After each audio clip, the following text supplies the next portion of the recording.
Hello guys, എല്ലാവർക്കും യൂട്യൂബിൻ്റെ പുതിയ വീഡിയോയുടെ സ്വാഗതമുണ്ട്. അപ്പോൾ നമ്മൾ ഏകദേശം 4 ദിവസങ്ങൾ മുന്നായിട്ട് ഒരു വീഡിയോ ചെയ്തിട്ടുണ്ടായിരുന്നു. അതിൽ നമ്മളൊരു ചലഞ്ച് തുടങ്ങുകയാണ്.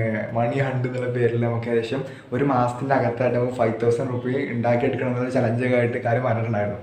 അപ്പോൾ അതിൻ്റെ കുറച്ച് കാര്യം ഇന്നത്തെ വീഡിയോയിൽ പറയുകയാണ്. നമ്മൾ ആ ചലഞ്ച് തുടങ്ങിയതിന് ശേഷം എന്തൊക്കെ സംഭവങ്ങൾ ഉണ്ടായിട്ടുണ്ടോ ആ വീഡിയോ ഇട്ടിട്ട് ഏകദേശം 4 ദിവസമായിട്ട് തോന്നുന്നു. അപ്പോൾ ബാക്കിയുള്ള 4 ദിവസമാണല്ലോ. അപ്പോൾ ഈ 3 ദിവസത്തെ കാര്യങ്ങളാണ് പറയുന്നത്. അതിന് ശേഷമുള്ള ഈ ഉണ്ടായ കാര്യങ്ങളാണ് പറയുന്നത് കേട്ടോ. നമ്മൾ അതിനുശേഷം ഒരുപാട് ക്ലയൻറ്റായിട്ട് സംസാരിച്ചിട്ടുണ്ടായിരുന്നു. ഞാൻ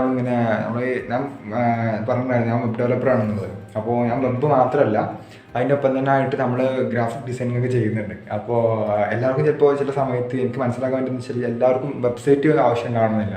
അപ്പോൾ അവർക്ക് സോഷ്യൽ മീഡിയ ഹാൻഡിൽ ചെയ്യുക, അതായത് ഇപ്പോൾ നമ്മൾ ജസ്റ്റ് എക്സാമ്പിൾ പറയാം. ഇപ്പോൾ നമുക്ക് നമ്മുടെ യൂട്യൂബ് ചാനൽ കാണുന്നവർക്ക് ഒട്ടുമിക്ക പേരും കുറേ ടെക്കൊക്കെ ആയിട്ട് പല സംഭവങ്ങൾ ചെയ്തിട്ടുള്ളവരൊക്കെ ആയിരിക്കും. അപ്പോൾ അവർക്കൊന്നും എന്താ പറയുക, ഈ മറ്റേ സോഷ്യൽ മീഡിയ ഹാൻഡിൽ ചെയ്യാനോ അതൊന്നും വലിയ ബുദ്ധിമുട്ടുണ്ടാവില്ല എന്ന് തോന്നുന്നു. എന്താ വെച്ചാൽ ഇപ്പോൾ നിങ്ങളുടെ ഇൻസ്റ്റാഗ്രാം യൂസ് ചെയ്യുന്നുണ്ടല്ലോ, അത് നിങ്ങളുടെ അക്കൗണ്ടാണ് നിങ്ങൾ യൂസ് ചെയ്യുന്നത്. നിങ്ങളെ ഇപ്പോൾ പോസ്റ്റ് ചെയ്യുന്ന വീഡിയോസൊക്കെ ഷെയർ ചെയ്യുക ഒക്കെ നിങ്ങളുടെ അക്കൗണ്ടാണോ. ഇതേപോലെ മറ്റുള്ള കമ്പനീസിൻ്റെ അക്കൗണ്ടുകൾ നമ്മൾ ഹാൻഡിൽ ചെയ്യുക, അതാണ് ഈ സോഷ്യൽ മീഡിയ ഹാൻഡിൽ ചെയ്യുക കാര്യങ്ങളൊക്കെ ആയിട്ട് വരുന്നത് കേട്ടോ.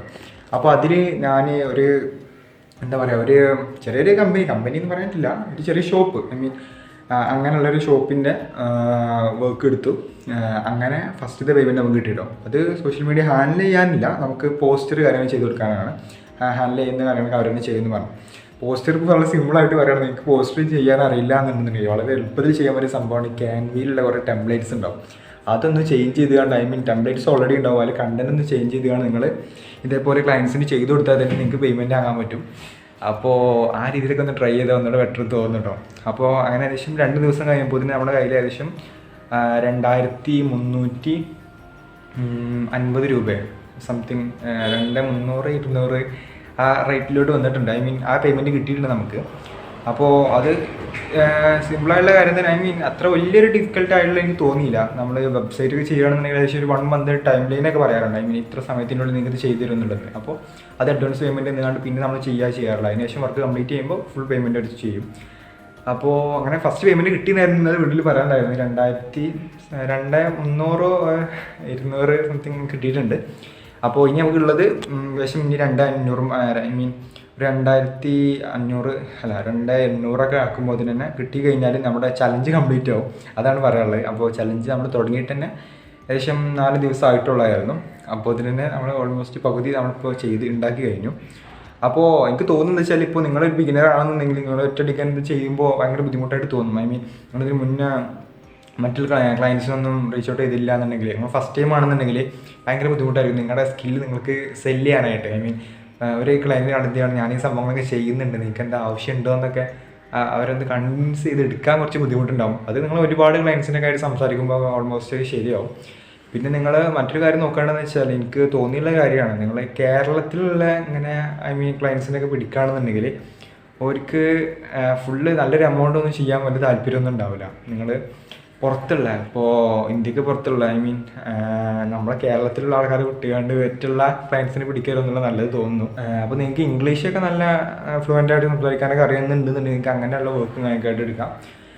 അപ്പോൾ ഇന്നത്തെ വീട്ടിൽ മെയിൻലി പറയാണ്ടായിരുന്നു അങ്ങനെയായിരുന്നു. നമുക്ക് അങ്ങനെ ഫസ്റ്റത്തെ പേയ്മെൻറ്റ് കിട്ടി 2,300-200 സംതിങ് ആ ഇതിലാണ് കിട്ടിയിട്ടുള്ളത്. അപ്പോൾ അതും ഞാൻ പറഞ്ഞല്ലോ, ഇങ്ങനെ ചെറിയൊരു പോസ്റ്റർ മാത്രം ചെയ്ത് കണ്ടാണ് നമുക്ക് കിട്ടിയത്. ഇത് ഒരൊറ്റ പോസ്റ്റർ അല്ല, നമ്മൾ ഈ ബൾക്കായിട്ട് ഇപ്പോൾ ഒരു മന്ത്ലി ഇത്ര പോസ്റ്റർ എന്നുള്ള രീതിയിൽ നമ്മളൊരു ഒരു ഇതായിട്ട് എടുക്കും. അപ്പം ആ മന്ത്ലി ആർക്ക് എന്തൊക്കെ പോസ്റ്റർ, ഇപ്പോൾ ഒരു പെരുന്നാൾ വരുന്നുണ്ടെങ്കിൽ പെരുന്നാൾ ആവശ്യമുള്ള പോസ്റ്റർ അങ്ങനെ ചെയ്ത് കൊടുക്കും. അങ്ങനെ വീക്കിലി 4 പോസ്റ്റർ അങ്ങനെയൊക്കെ ആയിട്ട് ഇങ്ങനെ അതിൻ്റെ ഇതുണ്ട്. ആ സമയത്ത് നമ്മൾ ചെയ്ത് കൊടുക്കും, അങ്ങനെയാണ് ചെയ്യാറുള്ളത്.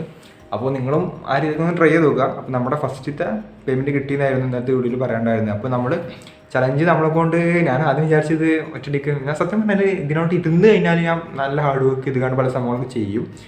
പക്ഷേ ഇരിക്കാനാണ് മടി. പിന്നെ അതിങ്ങനെ മുന്നോട്ട് കൊണ്ടുപോകാൻ ഭയങ്കര മടിയാണ്. അതിൻ്റെ ഒപ്പം തന്നെ ഒരു കോഡിങ് ഒന്നുകൂടി ഡെപ്തായിട്ട് ഞാനിങ്ങനെ ഒരു ജോബൊക്കെ ഇങ്ങനെ നോക്കുന്നുണ്ടായിരുന്നു. അപ്പോൾ അതിൻ്റെ കുറേ കാര്യങ്ങളൊക്കെ ആയിട്ട് ഇങ്ങനെ കുറേ ടൈമില്ല. ഒന്നാമത് നമ്മൾ രണ്ടും പാടി നോക്കുന്ന സമയത്ത് നമ്മളൊരു ജോബിന് വേണ്ടി പഠിക്കുന്നു, അതിൻ്റെ ഒപ്പം തന്നെ ആയിട്ട് ഇങ്ങനെ ചലഞ്ച് മുന്നോട്ട് ഒപ്പം കൊണ്ടുപോകുന്ന കുറച്ചൊരു ബുദ്ധിമുട്ടുള്ള പോലെ എനിക്ക് തോന്നി. പക്ഷേ ചലഞ്ച് കൊണ്ടുപോകാൻ നമുക്ക് അതിനൊരു ഔട്ട്കം ഉണ്ടല്ലോ, അതിനൊരു വരുമാനം കിട്ടുന്നുണ്ടല്ലോ, അത് മതി നമുക്ക്. അപ്പോൾ അതൊക്കെ ആയിരുന്നു ഇന്നത്തെ വീഡിയോയിൽ പറയാനുണ്ടായിരുന്നു. അപ്പോൾ നിങ്ങളും തുടങ്ങുകയാണെന്നുണ്ടെങ്കിൽ അത് നിങ്ങൾ സ്കില്ല് പഠിക്കുക, എന്തെങ്കിലും സ്കില്ല്. ഇപ്പോൾ നിങ്ങൾക്ക് ഞാൻ പോസ്റ്റ് പോലും ചെയ്യാൻ അറിയില്ല എന്നുണ്ടെങ്കിൽ ക്യാൻവയിൽ കുറേ ടെംപ്ലേറ്റ്സ് ഉണ്ടാവും. അപ്പോൾ നിങ്ങൾക്കിപ്പോൾ കുറേ നമ്മൾക്ക് യൂസ് ചെയ്യാൻ അറിയുന്നുണ്ടെന്നുണ്ടെങ്കിലും മറ്റുള്ള എല്ലാവർക്കും ഇതിപ്പോൾ ചിലപ്പോൾ അറിയണമെന്നില്ല. ക്യാൻവയിൽ ചെറിയൊരു ടെംപ്ലേറ്റ് പോയി ചേഞ്ച് ചെയ്തുകൊണ്ട് അവരെ ലോഗോ ആഡ് ചെയ്താൽ തന്നെ അവർക്ക് എന്തോ വലിയ സംഭവമായിട്ട് തോന്നും. പിന്നെ അത് മാത്രമല്ല, അതിനൊക്കെ എങ്ങനെ ചാർജ് ഒന്നുകൂടെ ഈടാക്കാം എന്നുള്ളത് നിങ്ങളെ അതിന് ഞാൻ പറഞ്ഞല്ലോ, നിങ്ങളെ തന്നെ മാർക്കറ്റ് ചെയ്യണം, എന്നാൽ മാത്രമേ അതൊക്കെ പറ്റുള്ളൂ. അപ്പോൾ ആ രീതിയിലൊക്കെ ചെയ്ത് നോക്കുക. പിന്നെന്താ, അങ്ങനെയൊക്കെ തന്നെ പറയാനുണ്ടായിരുന്നു. പിന്നെ പല കാര്യങ്ങളായിട്ട് ഇനി ഇമ്പ്രൂവ് ചെയ്ത് കൊണ്ടുവരും. അപ്പോൾ നിങ്ങൾക്ക് സംസാരിക്കാനൊന്നും അറിയില്ല എന്നുണ്ടെങ്കിൽ ഫസ്റ്റ് നിങ്ങളൊരാളുടെ സംസാരിക്കുന്നത് ഭയങ്കര ബുദ്ധിമുട്ടാകും. എനിക്ക് ഓർമ്മയുണ്ട്, ഞാൻ എൻ്റെ ഫസ്റ്റത്തെ ക്ലയൻറ്റിനെ ആ ഒരു വർക്ക് കംപ്ലീറ്റ് ചെയ്തൊക്കെ എനിക്ക് ഓർമ്മയുണ്ട്, ഭയങ്കരമായിട്ട് ഇതാക്കിയിട്ടുണ്ട്. അപ്പോൾ ഫസ്റ്റ് ഇത് ബുദ്ധിമുട്ടുണ്ടാവും, പിന്നെ അത് നിങ്ങൾ ശീലമായിക്കോളും. ശീലമായി കഴിഞ്ഞാൽ നിങ്ങൾക്കൊരു ഫ്രീഡം അനുഭവിക്കാൻ പറ്റും. നിങ്ങൾക്ക് പാരൻസിൽ നിന്നും ഡിപ്പെൻഡ് ചെയ്യാതെ തന്നെ നിങ്ങളുടെ കാര്യങ്ങളൊക്കെ ആയിട്ട് നിങ്ങൾക്ക് മുന്നോട്ട് കൊണ്ടുപോകാനൊക്കെ ആയിട്ട് പറ്റും. അപ്പോൾ അതൊക്കെ നിങ്ങൾ ഹാർഡ് വർക്ക് ചെയ്യണം. അപ്പോൾ ഇന്നത്തെ വീഡിയോയിൽ അതൊക്കെ തന്നെ പറയാനുണ്ടായിരുന്നു. അപ്പോൾ ഇതിൽ ഇനി അടുത്ത് നമുക്ക് 5,000 ആളെ പറഞ്ഞത്. ഇപ്പോൾ തന്നെ ഏകദേശം നമുക്ക് ഹാഫോളം കംപ്ലീറ്റ് ചെയ്തു. ഇനിയും ഒരു 2,800 സംതിങ് കിട്ടിക്കഴിഞ്ഞാൽ നമ്മുടെ പ്രൊജക്റ്റ് കംപ്ലീറ്റ് ആവും. ഞാൻ വേണമെങ്കിൽ സ്ക്രീൻഷോട്ട് ഇവിടെ കൊടുക്കാം, പേയ്മെൻറ്റ് അയച്ചു തന്നെ. അപ്പോൾ ആ രീതിയിലൊക്കെ ആയിരുന്നു. അപ്പോൾ ഈ ചലഞ്ച് നമ്മൾ 5,000 എന്നുള്ളത് മാറ്റിക്കാണ്ട് ഇനിയും മുന്നോട്ട് കൊണ്ടുപോവാണ്. 5,000 അല്ലെങ്കിൽ നമ്മൾ ഐ തിങ്ക് നമ്മളിപ്പോൾ ചലഞ്ച് 5,000 ആളെ വെച്ചാൽ ചലഞ്ച് കംപ്ലീറ്റ് ചെയ്ത് കഴിഞ്ഞാൽ നമ്മൾ എന്ത് ചെയ്യും, ഈ ചലഞ്ച് മണി ഏൺ ചെയ്യാന്നുള്ള ഉപരിയായിട്ട്, പൈസ ഉണ്ടാക്കാനുപരിയായിട്ട് വേറെ എന്തെങ്കിലും ഇപ്പോൾ ഒരു ജോബിനും വേണ്ടിയാണ് പ്രിപ്പയർ ചെയ്ത്, അതിന് വേണ്ടിയാണ് വർക്ക് ചെയ്തുകൊണ്ട് ഇത്ര സമയത്തിനുള്ളിൽ ജോബ് കിട്ടുക എന്നുള്ളത്. IT ജോബൊക്കെ ഞാൻ ഫ്രീലാൻസറായിട്ട് വർക്ക് ചെയ്യുന്നത്. അപ്പോൾ അത് മാറ്റിക്കാണ്ട് ഒരു കമ്പനി കയറിയാണ് വർക്ക് ചെയ്യാനുള്ള ജോബിൻ്റെ കാര്യങ്ങളൊക്കെ ആയിട്ട് പ്ലാൻ ചെയ്യണമെന്നുണ്ട്. അപ്പോൾ അതൊക്കെ തന്നെ ആയിരുന്നു ഇനി മുന്നോട്ടുള്ള പ്ലാന്. പിന്നെ ആ രീതിയിലൊക്കെ തന്നെ. പിന്നെ ഇംഗ്ലീഷും ഫ്ലുവൻ്റ് ആക്കണം. ഞാനിങ്ങനെ നിങ്ങളെപ്പോലെ തന്നെ ബിഗിനറാണ്, ഞാനും വലിയൊരു സംഭവമൊന്നുമല്ല. നിങ്ങളെപ്പോലെ തന്നെ പഠിക്കാൻ ട്രൈ ചെയ്ത് നോക്കുക. കുറേ പ്രശ്നങ്ങളുണ്ടാവും, അതൊക്കെ ഇങ്ങനെ ഇതാക്കി വരിക. അപ്പോൾ അതൊക്കെ തന്നെ ഇന്നത്തെ വീഡിയോയിൽ പറയാനുണ്ടായിരുന്നു. അപ്പോൾ ഇതിൽ നല്ലൊരു വെറൈറ്റി വീഡിയോ ആയിട്ട് നമുക്ക് ഇനി അടുത്ത ഈ ചലഞ്ചിൻ്റെ നമുക്ക് ഇനി കംപ്ലീറ്റ് ചെയ്യേണ്ടതുണ്ട്. അപ്പോൾ അതിൻ്റെ വീഡിയോ ആയിട്ട് ഇനി കാണാം. അപ്പോൾ ഗുഡ് ബൈ.